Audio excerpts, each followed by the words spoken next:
여러분, 신앙생활하면서 가장 많이 또 아는 단어 중에 천국 그리고 지옥이 있겠죠. 천국과 지옥의 차이가 뭐라고 생각하십니까?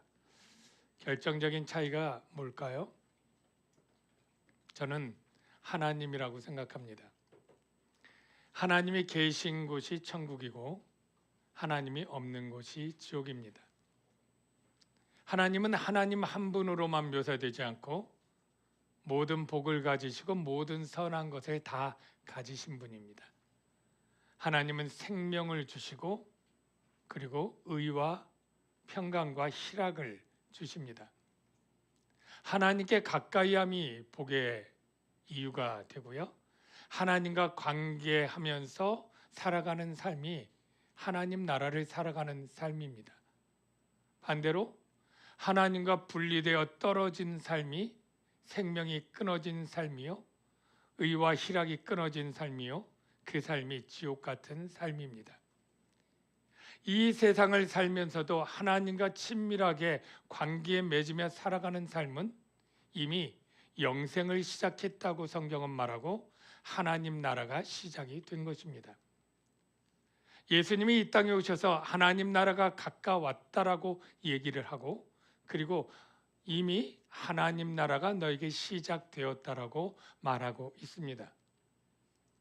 저와 여러분은 예수님 안에서 지금 하나님 나라를 살아가고 있음을 믿으시길 바랍니다. 그런데 아직은 완성된 것은 아니에요. 아직 이 세상 나라는 사단이 지배하고 있고 많은 악들이 있고 우리는 그 악 가운데 고통당하는 삶을 살기도 합니다. 여러분, 파루시아를 소망합니까? 파루시아라는 말은 좀 어렵죠? 헬라어로 재림이라고 하는 뜻입니다. 하나님은 이 세상의 완전한 구원을 위해서 우리에게 다시 오시겠다, 재림하겠다, 그렇게 약속을 하셨습니다. 여러분이 성경을 통해 이 재림의 약속을 이미 아실 텐데 그래도 한 두어 구절을 살펴보겠습니다. 그때 사람들이 인자가 구름을 타고 능력과 큰 영광으로 오는 것을 보리라. 여기 인자가 예수님이 되시고요. 영광 가운데 다시 온다 말씀하셨습니다. 제자들과 함께 있을 때는 이렇게 표현을 했는데요.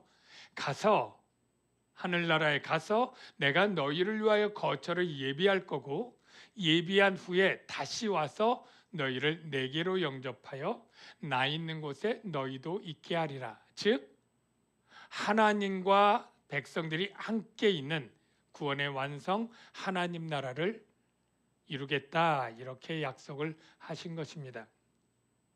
초대교회 성도들의 신앙은 바로 이 재림을 기다리는 신앙이었습니다. 오늘 읽은 본문도 주 51년도에 데살로니가 교회 성도들에게 바울이 쓴 편지인데 그 역시 데살로니가 교회도 핍박과 환난 가운데서 재림을 기다리는 신앙이 굉장히 뜨거웠던 교회입니다.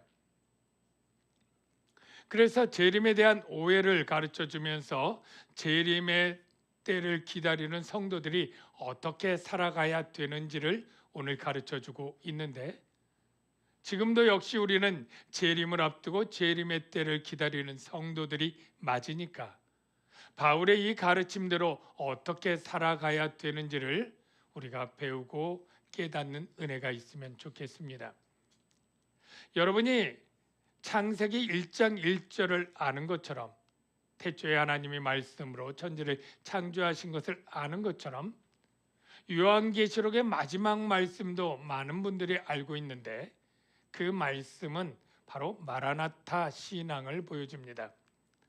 마라나타라고 하는 말은 아까 아람어로서 주여 어서 오시옵소서. 요한계시록의 마지막에 주님이 말씀하시죠. 내가 진실로 속히 오리라 하시거늘 아멘 주 예수여 오시옵소서.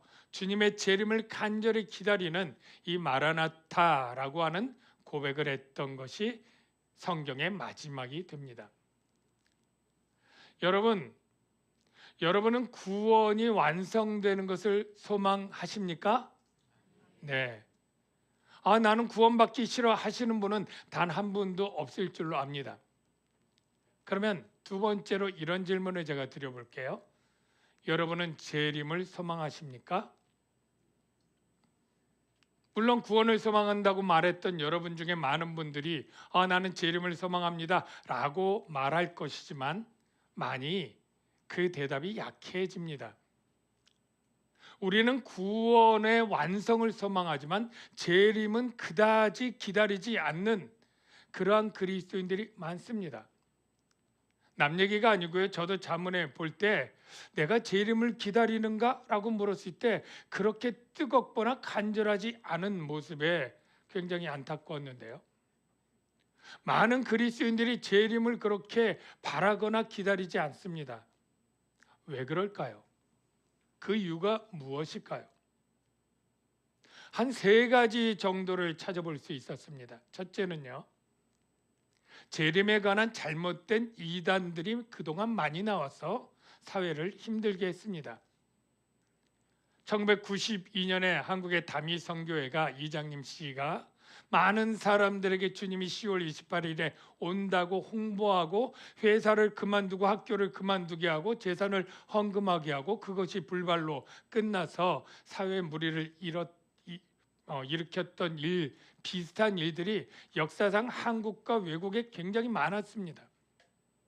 그리고 다 그것이 부작용을 낳았던 이러한 것 때문에 예수를 믿는 그리스도인들 가운데도 내가 성경은 믿겠는데 이 재림은 글쎄, 그리고 재림이 있다고 해도 내 때에는 안 왔으면 좋겠는데 이런 생각을 갖기도 하는데요. 두 번째 이유가 뭐냐면 재림이 무서운 것으로 오해하기 때문입니다.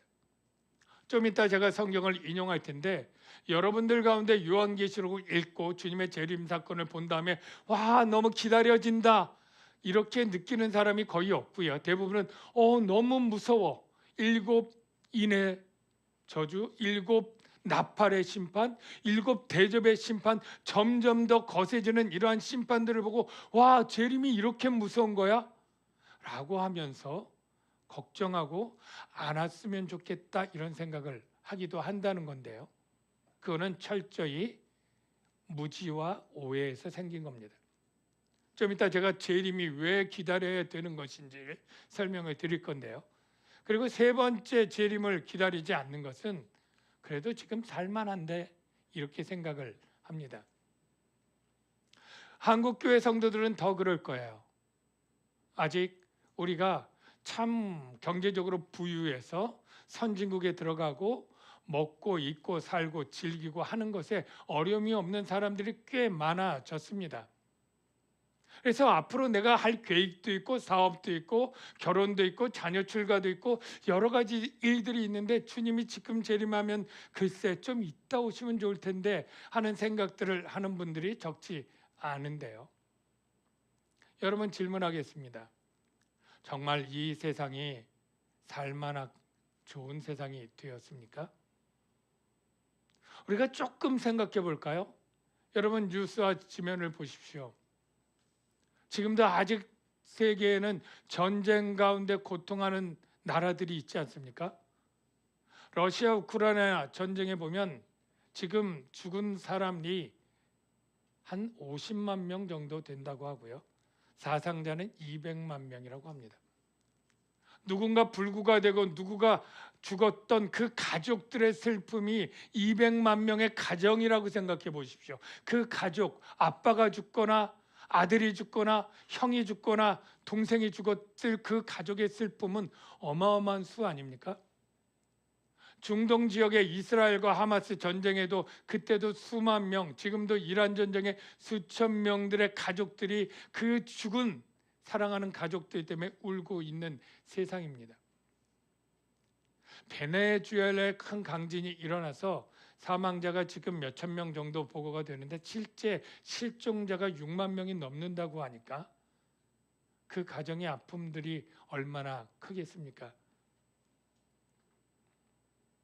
여러분 우리나라에 뭐 매년 죽는, 뭐 나이 들어서 죽는 사람도 있지만 1년에 암으로 고생하다 죽는 사람이 몇 명이나 될까요? 꽤 되겠죠.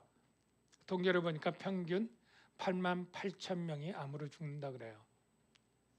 그 암 환자 하나당 그 가족들이 얼마나 그 병상에서 울며 고통하며 힘들어했겠어요? 그 암 환자 중에 다 나이 드신 분이 아니고 젊은 사람도 꽤 있다면 그 아픔들이, 그 부모와 형제의 아픔이 얼마나 크겠습니까? 여러분, 우리나라에 자살하는 사람들이 몇 명이라고 알고 있죠? 매년 13,000명이에요. 그 자살하는 사람들은 그냥 기분 내켜서 자살한 게 아니고 오랫동안 고통 가운데 이 세상에 낙이 없다고 소망을 끊고 죽는 것이고요. 그 죽은 사람의 가족은 평생 그 아픔을 짚고 살아가는데, 예수 믿는 사람들은 자살하는 사람의 퍼센트가 적을까요? 전혀 적지 않습니다. 똑같습니다. 여러분, 조금 더 우리가 풍요롭게 되었지만 속으로는 더 골마가고 있는 것 같아요. 여러분, 이 정신병, 공황, 우울증 이런 것들이 굉장히 많아졌다고 하는데요. 이 소아청소년과 정신질환자가 우리나라 40만 명이 보고되어 있어요. 여러분, 부모님 중에 혹시 치매 걸리신 분들 있나요? 제가 잘 모르지만 굉장히 고통하고 어렵고 그 가족들도 힘들 거예요. 이 치매 환자가 점점 늘어나서 나이 드신 분들 소망이 뭐냐면 차라리 암에 걸려 죽는 게 낫겠다, 이런 얘기들 하면서 내가 치매로 내 가족들의 짐이 되고 이렇게 이 나중에 삶이 우울해지지 않았으면 좋겠다, 이런 소망들을 많이들 갖고 계세요. 근데 치매 환자가 작년에 97만 명이 보고됐고요. 올해는 101만 명으로 더 늘어나고 있습니다. 이 세상 살만한가요? 이런 많은 것들을 보면 정말로 이 세상은 죽음 하에서 일어난 수많은 악과 사건들, 아침에 나갔다가 인사하고 돌아올 때 교통사고로 죽은 남편과 자녀들이 수천 명씩 일어나는 사건과 사고 가운데 오늘날 우리가 살고 있는 것입니다. 성경은 우리 인생을 죽기를 무서워하는 종노릇의 인생이다, 이렇게 표현을 하고 있습니다.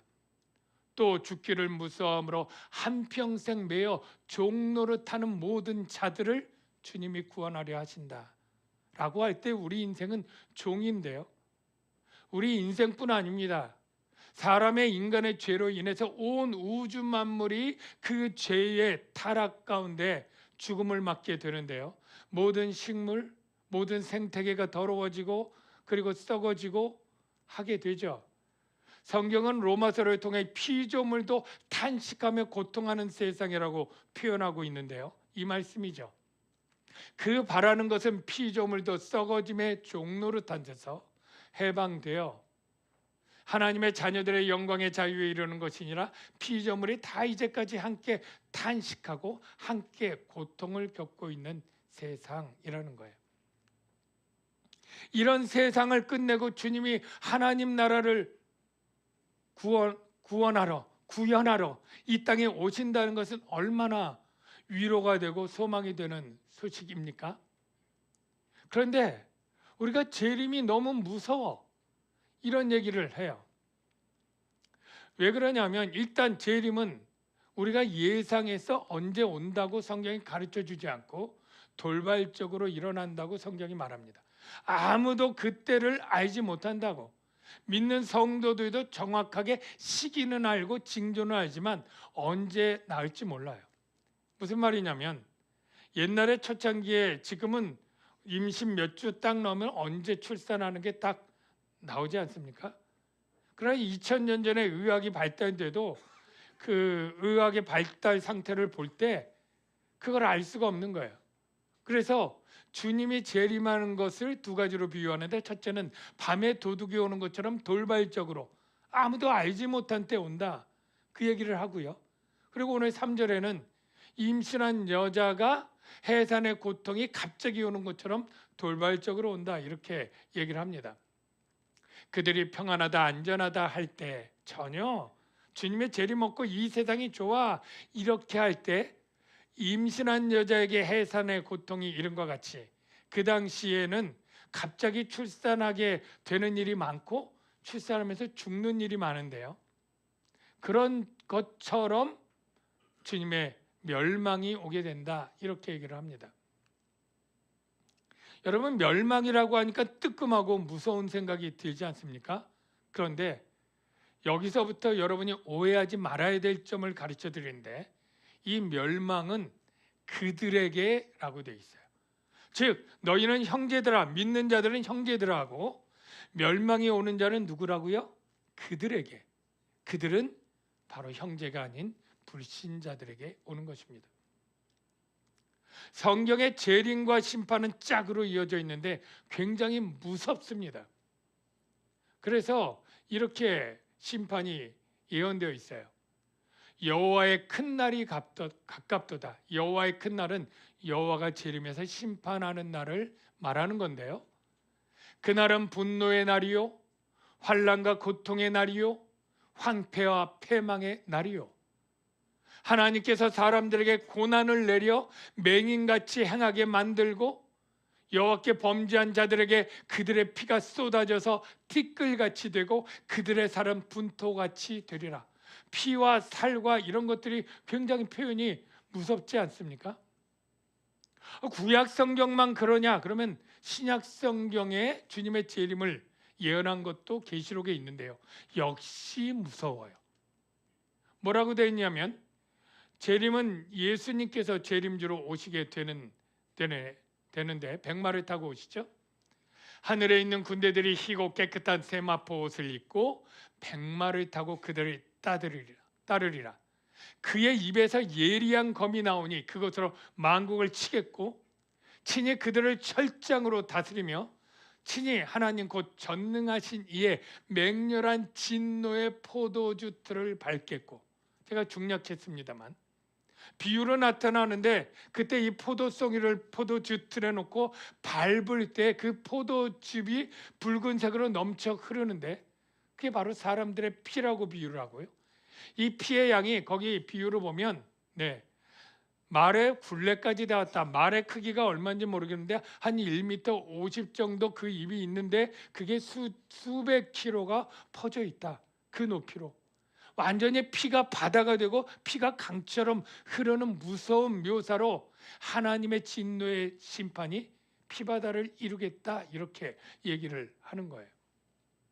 그런데 여러분 위로가 되는 소식이 뭐냐면 이런 요한계시록과 이 구약의 모든 진노의 심판들의 대상은 성도가 아니라는 거예요. 저와 여러분이 예수 그리스도 안에 있는 믿는 자들이라면 이 일곱 대적과 나팔과 인의 심판이나 이 예언된 심판이 해당 없다. 자, 오늘 본문을 볼까요? 형제들아 너희는 어둠에 있지 아니하며 그날이 도둑같이 너에게 임하지 못하리니 너희는 다 빛의 아들이요 낮의 아들이라 우리가 밤이나 어둠에 속하지 아니한다라고 말하고 있는 거예요. 요한계시록도 여러분이 읽어보면 두 종류의 사람들이 나오는데요. 바로 하늘에 거하는 자들과 땅에 거하는 자들이에요. 하늘에 거하는 자들은 천사들을 얘기하는 게 아니고요. 요한계시록의 하늘에 거하는 자들은 예수 안에 하나님 믿는 자들을 비유합니다. 하늘과 그 가운데 거하는 자들은 즐거워하라. 하나님의 진노의 심판이 있어도 즐거워하라. 그러나 땅과 바다는 화 있을진저.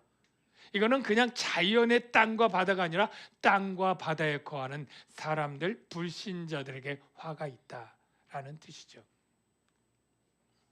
그래서 요한계시록의 이 진노의 심판은 사실은 누가 요청을 하냐면 이 세상 가운데 박해받는 성도들이 주님 우리가 이렇게 억울하게 조롱과 박해와 어려움과 고통을 당하는데 이 세상을 정말로 하나님 나라로 바꾸어 주실 때가 언제입니까? 왜 이렇게 더딥니까? 좀 속히 오십시오 라고 하는 간구를 듣고 하나님이 응답하는 것이라고 표현을 하는데요. 그 장면의 내용이 요한계시록 6장에 이렇게 있습니다. 하나님의 말씀과 그들이 가진 증거로 말미암아 죽임을 당한 영혼들이, 여러분 잘 보십시오. 이들이 누굽니까? 하나님 말씀 때문에 죽어요. 순교자죠. 하나님 말씀의 증거를 믿기 때문에 죽임당한 순교의 영혼들이 제단 아래에서 너무나 분하고 억울하니까 하나님께 기도하는 거예요. 큰 소리로. 거룩하고 참되신 대주제요. 하나님을 일컫는 거죠. 땅에 거하는 자들을 심판하여, 땅에 거하는 자들을 심판하여 주십시오. 우리 피를 갚아주지 아니하시기를 어느 때까지 하시리이까? 속히 와서 우리 피를 갚아주십시오 라고 하는 것이죠. 제가 몇 년 전 얘기인데요. 전에 한번 설교 때 얘기했지만 한번 다시 할게요. 제가 그때는 제가 저 언덕에 신우가든에 살고요. 제가 교회차가 모닝이었습니다. 모닝 중고차. 그거를 타고 이제 저녁에 집에 올라가는데 요 길거리에 낮에 음식점들이 많잖아요. 교회 옆에. 거기 빙그레 공장도 있고 그 뒤에 이제 금속 가게 직원들이 있는데 그 당시에 외국인들을 직원으로 많이 썼어요. 그래서 필리핀, 방글라데시, 파키스탄 그런 직원들도 꽤 많았는데요. 오후 한 서너 시쯤 됐는데 제 아내랑 그 차를 타고 이제 집으로 올라가는 길인데 사람들이 길에 많이 있었어요. 조심조심 올라가고 있었는데 이 낮술을 먹은 것 같아요. 이 파키스탄 뭐 그런 필리핀 사람들이 막 친구들이랑 담배 피고 길가에서 있다가 막 이렇게 얘기하다가 비틀거리면서 제 모닝이 가는데 그 앞에서 툭 쓰러지는 거예요. 쓰러지면서 제 모닝 본네트를 탕 치면서 쓰러지고 저는 급정거를 했습니다. 아슬아슬하게 치질 않았어요. 근데 그가 탁 막 비틀거리면서 일어나면서 쟤를 손가락질하면서 너 오늘 세댔어 뭐 이런 식으로 하면서 막 제 욕을 하면서 막 제가 나와서 무슨 말이냐, 난 치지 않았다, 당신이 술 취해서 넘어진 거고 친구들도 다 있는데 보지 않았냐 그랬더니 친구들도 같이 네가 쳤다. 그러니까 주위에 있는 사람들이 막 악 하는 소리 때문에, 찻소리 때문에 막 둘러보면서 모여들기 시작해요. 그리고 나서 막 서로 이제 저는 아니라 그러고 거긴 쳤다 그러는데 상황이 제 눈을 보는 게 다 이상해요. 그러니까 네가 치고 발뺌하는 거. 제가 목사라고 해도 뭐 소용이 없죠. 그래서 거기서 엄청 욕을 들었습니다. 엄청 뭐 너 이제 뭐 어떻게 됐다 그러고 뭐 어떻게 할 거냐 그러고 막 병원에 가겠다 뭐 막 이런 막 실랑이가 일어나니까 누가 이제 경찰을 불렀어요. 한 3명 정도 왔더라고요. 그리고 이제 어떻게 된 거냐 저한테도 묻고 거기에도 묻는데 걔가 이제 술 취해서 막 횡설수설하고 막 욕하고 막 그러면서 나중에는 경찰도 막 대들고 욕하니까 경찰이 낌새를 딱 치고 그래 목사님 말이 맞고 얘가 지금 협박하는 거다. 그래 해가지고 저랑 경찰서에 가서 걔가 거기서 술 취해서도 막 발길질을 하고 막 가니까 걔는 수갑 채워놓고 저는 이제 얘기 듣고 있다가 이제 저는 풀어줬어요. 그리고 자기는 왜 쳤는데 여기 묶여 있는지 왜 모르겠지만 거기는 나중에 보니까 거기서 구치소에서 하루 있다가 나중에 나왔다고 하는데 제가 그 일을 듣고 경찰이 오는데 얼마나 멋지게 보이는지 민중의 지팡이 이 억울함과 이 모든 상황을 공의롭게 판단해 주니까 얼마나 고마웠는지 몰라요. 우리가 재림을 소망하는 마음이 이런 마음이에요. 이 세상은 사단의 수많은 악들과 죽음과 고통과 허무와 이런 것에서 우리가 이겨내고 버텨낼 수 없을 때 주님 오셔서 이 억울함을 풀어주시고 악당들을 정의로서 심판해 주십시오. 이게 우리가 재림을 소망하는 이유. 좀 공감이 되십니까? 이런 재림을 소망하는 그리스도인들은 어떻게 살아야 될까요? 오늘 바울은 데살로니가 교회에게 이렇게 한마디로 얘기를 합니다. 너희가 잠자지 말고 술 취하지 말라. 그러므로 우리는 다른 이들과 같이 자지 말고 술에서 깨어서 정신을 차릴지라. 자는 자들은 밤에 자고 취하는 자들은 밤에 취하되 우리는 낮에 속하였으니 정신 차리고, 한마디로 말하면 정신 차리고 살라, 이렇게 말씀하고 있는데 사랑하는 성도 여러분, 여러분이 재림을 기다리는 성도라면 정신 차리고 사시기를 주의 이름으로 축원합니다. 네, 아멘 하고 정신 차려야지 라고 대답은 했지만은 구체적으로 여러분들 가운데는 정신 차리고 사는 게 어떻게 사는 거지? 여러분 어떻게 사는 겁니까? 정신 차리고 사는 게? 바울이 그럴까 봐 정신 차리고 사는 삶은 이것이다 라고 설명을 해주는데 세 가지입니다. 그것은 바로 믿음, 소망, 사랑. 바울의 말대로 하면 정신을 차리고 믿음과 사랑에 호신경을 붙이고, 호신경은 가슴에 있는 흉배예요. 구원의 소망의 투구를 쓰자. 여러분, 바울이 갑자기 비유로 해서 그 당시 로마 군인의 복장 가운데 이 호신경과 투구를 인용하는데 가만히 생각해 보십시오. 그 당시에 전쟁 나갈 때 가장 우리가 보호해야 될 부위가 어디냐면 바로 머리와 심장입니다. 화살이 날라오는데 다른 데는 맞아도 살 수 있지만 심장에 꽂히면 죽고요. 돌들이 떨어지는데 다른 데 맞아서 골절은 될지 몰라도 머리에 맞으면 죽기 때문에 가장 중요한 게 머리와 심장을 보호하는데, 이걸 비유로 쓴 것은 우리가 신앙생활 재림을 기다릴 때 우리에게 다른 것보다 가장 중요한 세 가지가 있는데 바로 믿음과 사랑 그리고 소망이다. 이렇게 얘기를 합니다. 정신 차리고 사는 삶, 바로 예수님을 구주로 믿는 이 믿음이 흔들리지 않는 삶이고, 하나님을 사랑하는 삶이고, 구원을 소망하는 삶, 이게 바로 정신 차린 성도의 삶인 것이죠. 우리가 하나님을 왜 사랑해야 됩니까? 라고 묻는다면 바울이 바로 이렇게 설명해 주는 가운데 하나님은 사랑할 수밖에 없는데요. 하나님은 어떠한 분이시냐면 하나님이 우리를 세우심은 노하심에 이르게 하심이 아니요 구원을 받게 하심이라. 하나님이 없다면 우리는 진노 가운데 있을 텐데 하나님이 그 진노에서 우리를 건져내서 불러 세우신 분, 그러니 그 고마우신 하나님을 우리가 사랑해야 마땅한 것 아니겠습니까? 하나님을 사랑하고 예배하고 섬기는 것이 정신 차린 삶의 첫 번째고요. 두 번째는 사랑과 짝이지만 예수께서 우리를 위해 죽으심으로 우리를 구원하신 그 예수님을 믿어야죠. 예수님이 저와 여러분의 죄를 대신해서 죽으시고 부활하심을 여러분 믿습니까? 이 믿음이 흔들리면 안 됩니다. 세 번째는 무엇입니까? 바로 하나님 나라 구원의 완성을 소망하는 삶이죠. 이 세상이 좋다가 아니라 이 세상, 악이 찬 이 세상을 끝내고 하나님의 영광의 나라를 들어가는 소망. 우리로 하여금 깨어있든지 자든지, 즉 살든지 죽든지 자기와 함께 살게 하려 하셨느니라. 여러분, 자기와 함께 산다, 이게 하나님 나라의 표현이에요.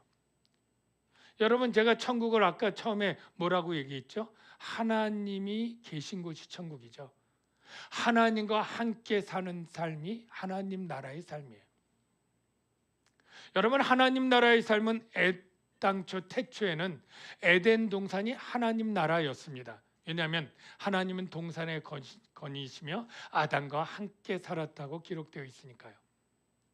하나님이 왕으로 통치하고 거기는 죽음도 없고 자유와 평강이 있는 그러한 나라였는데 죄가 들어오면서 깨어졌습니다. 사람에게 죽음이 찾아왔고요. 그리고 그 하나님과 살던 에덴 동산에서 쫓겨났습니다. 신라곤 하나님 나라에서 쫓겨난 것이죠. 성경을 보면 이렇게 되죠. 너는 흙이니 흙으로 돌아갈 것이라.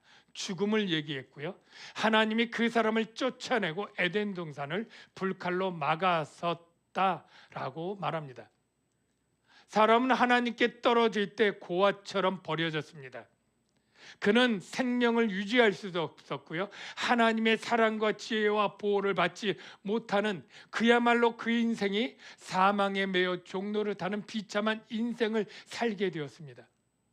하나님은 이 백성을 구원하기 위한 역사를 계획하시고 이루시는데 그를 구속사라고 하고요. 그 첫 사건이 하나님이 애굽의 포로된 이스라엘 백성을 구원내시면서 내가 이제 너희와 함께 하시겠다. 하나님 나라를 선포했습니다.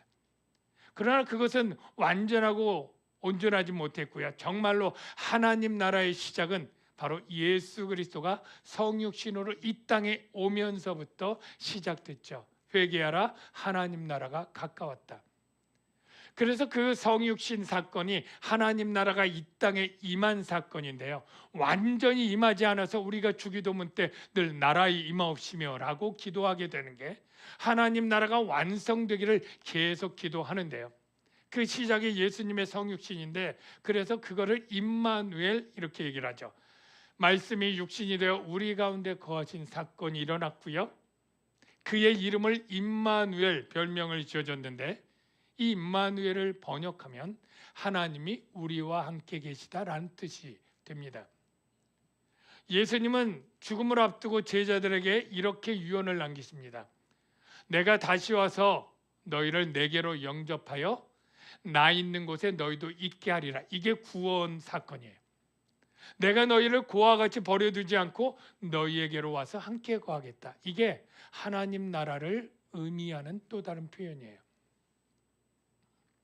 이 구원이 여러분 완성될 줄로 믿습니까?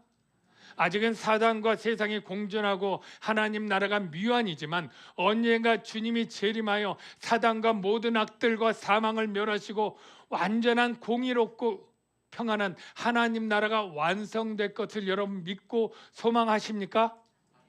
그렇게 하시기를 주의 이름으로 축원합니다. 그 소망을 확실하게 하기 위해서 사도 요한은 미리 환상 가운데 그 역사의 마지막을 예언해 놨습니다. 요한계시록에 이렇게 기록되어 있습니다. 보라, 하나님의 장막이 사람들과 함께 있음에 하나님이 사람들과 함께 있는 하나님 나라를 말하는 거예요. 하나님이 그들과 함께 계시리니 그들은 하나님의 백성이 되고 하나님은 우리의 왕이 되고 하나님이 친히 그들과 함께 계셔서 뭐예요? 모든 눈물을 그 눈에서 닦아주시니 다시는 사망이 없고 이제는 죽는 게 없어요. 암으로 질병으로 사고로 전쟁으로 지진으로 죽는 일이 없고 애통이 없고 곡하는 것도 없고 아픈 것이 없는 그러한 완전한 나라. 여러분 우리에게 주신 소망의 나라인 줄로 믿습니다. 이것이 이루어지려면 주님이 재림하셔야 되는데 여러분 재림이 소망되어지십니까? 우리가 재림이 꼭 필요한 것은 이 세상에 악이 있고 우리는 악한 일을 계속 당합니다. 여러분 모퉁이 돌 선교회 들어보신 분 계신가요? 이게 북한 선교입니다. 북한에 박해받고 고통하고 탈북하는 사람들을 돕고 하는 선교회인데요. 거기에 이삭이라고 하는 목사님이 계시고 그분의 이제 간증인데요. 아마 들으신 분도 있을 텐데 이건 실제 그가 겪었던 이야기입니다. 1953년에 전쟁이 끝나고 복음이 북한에 있을 때 공산주의가 돼서 박해가 시작되자 믿는 성도들이 지하로 숨어들었죠. 그래서 19년 정도가 지났습니다. 함흥에 고속도로를 깔기 위해서 도로 포장 공사를 하기 위해서 공사하는 가운데 갑자기 도로가 무너지는 일이 있었어요. 그래서 그것을 조사해 보니까 거기에 지하 동굴처럼 지하교회가 있었던 거예요. 그 지하교회에서 신앙생활을 19년째 하고 있던 그러한 김태용 목사랑 거기 성도 36명인가를 체포했습니다. 정식적인 합법적인 재판도 없이 그들은 바로 끌려나갔고 그들을 바로 들판으로 광야로 끌고 나갔습니다. 아이들도 있었고 어른도 있었고 남녀노소 있었습니다. 부모의 마음이 아프도록 가장 어린 13살 남자아이를 먼저 교수형을 시킨다고 나무에 매달아서 목에 밧줄을 걸었습니다. 아이가 무서웠겠죠. 밧줄이 목에 걸리는 동안 엄마 엄마하고 계속 울면서 부르짖었습니다. 이 공산당이 화가 난 뒤 이 예민아이 누구냐고 그렇게 좀 진정시키라고 그렇게 불렀더니 그 엄마가 앞으로 나왔습니다. 그리고 많은 사람들은 그 아이를 제발 살려달라고, 어린아이니까 용서해달라고 빌 줄 알았는데 이렇게 말했습니다. 이름을 부르면서 괜찮아. 이제 곧 예수님 만날 거야. 괜찮아. 그렇게 한 명 한 명 교수형을 시켜 갔습니다. 맨 마지막까지 교수형을 다 시키고 김태형 목사 혼자 남았는데 이런 악질 반동무자는 그냥 교수형으로 죽일 수도 없다. 많은 사람들에게 일벌 100개를 교훈한다고 하면서 그가 건설 현장에 있는 이 동그란 이 아스팔트를 다지는 트랙터를 갖고 계셨어요. 그리고 천천히 구르면서 발끝부터 그 몸을 굴려서 죽이기 시작했습니다. 뼈가 박살나고 으스러지는 고통 가운데 신음가하고 그 트랙터가 무릎을 지날 때 목사님이 찬송을 시작했답니다. 내 구주 예수를 더욱 사랑. 여러분, 우리가 지금 편안하고 안락하니까 주님의 재림이 필요 없다라고 말할 수 있을까요? 아직도 세계 곳곳에서 복음 때문에 박해당하고 고통당하고 죽어가는 사람들이 많습니다.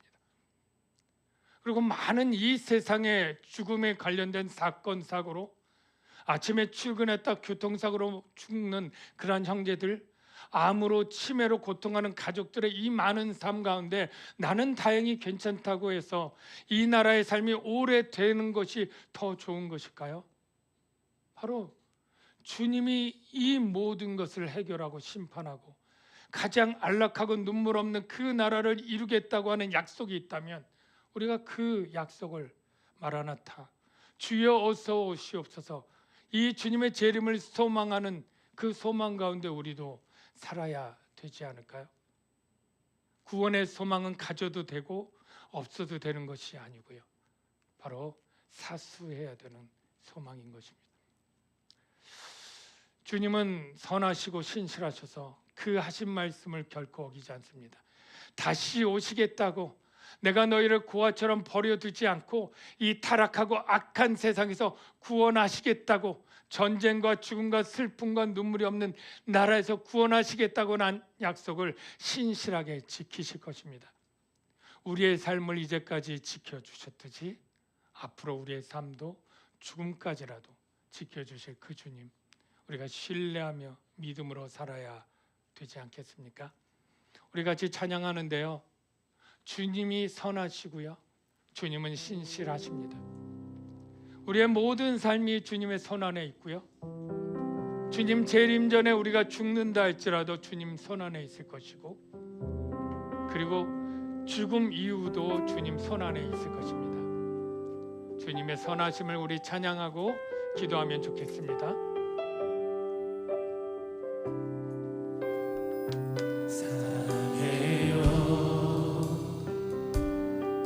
신실하신 나의 주님, 나의 삶 주님 안에 있네. 그 아침부터 나 잠들기까지 선하신 주를 노래하네.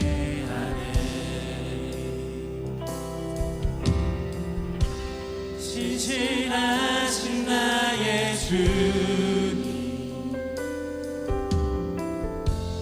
나의 삶을 인도하셨네.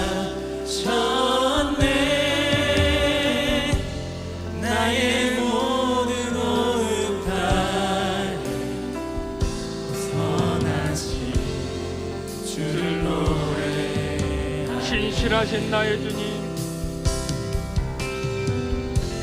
신실하신 나의 주님, 나의 삶을 인도하셨네.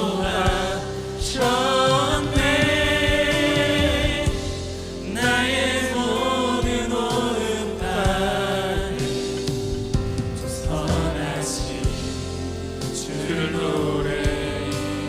사랑해요. 사랑해요. 나를 인도하신 주님, 나를 인도하신 주님, 중에도 나와 함께 하시네. 아버지 되시며 친구 되신 주, 나의 삶 주님 안에 있네. 신실하신 나의 주님, 나의 삶을 인도하셨네. 나의 모든 오은 땅에 선하신 주를 노래하리. 주님의 선하심, 주님의 선하심 나를 인도하시네. 주님의 선하심 나를 켜주시네. 주께 엎드려 나의 모든 삶 주님께 드리네. 주님의 선하심 나를 인도하시네. 선하심, 주님의 선하심 날 인도하시네. 주님의 선하심 날 지켜주시네. 주께 엎드려 나의 모든 삶 주님께 드리네. 주님의 선하심 날 인도하시네. 신실하신 나의 주님, 나의 삶을 인도하셨네.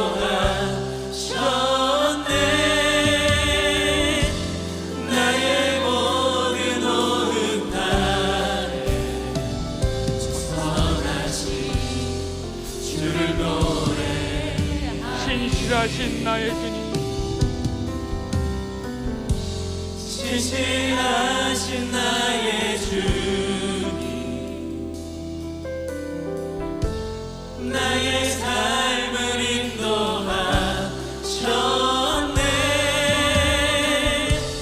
나의 모든 오은 땅에 선하신 주를 노래하리.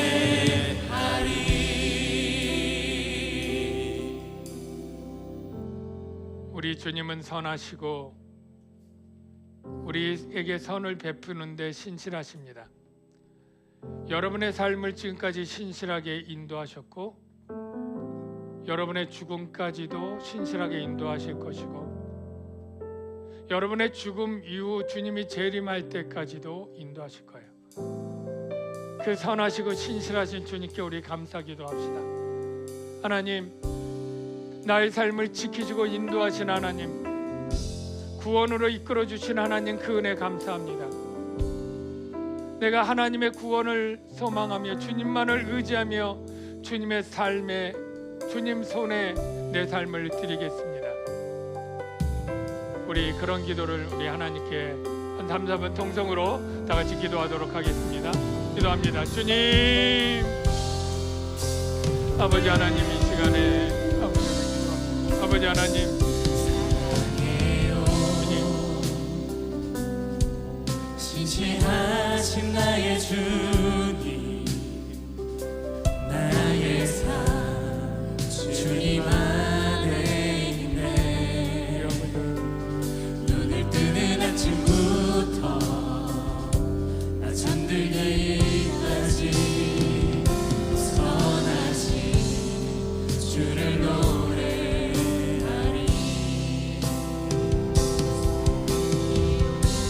신실하신 나의 주,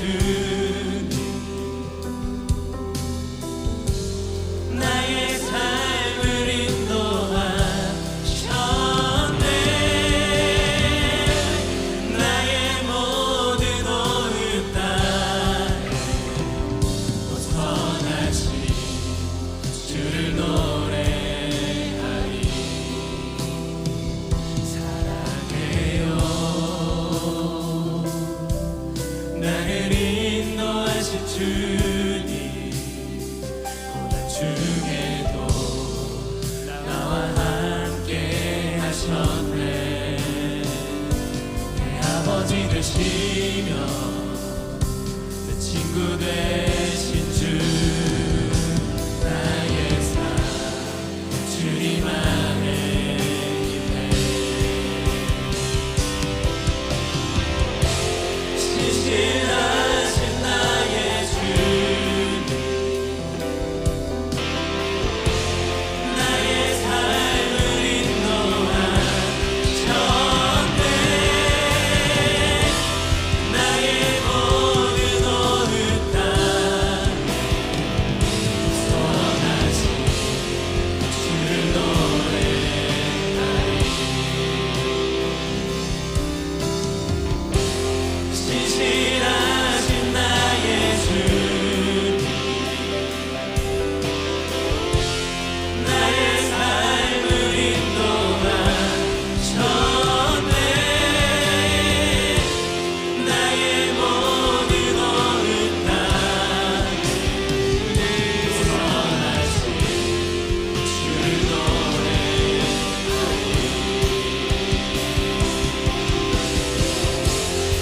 신실하신 나의 주님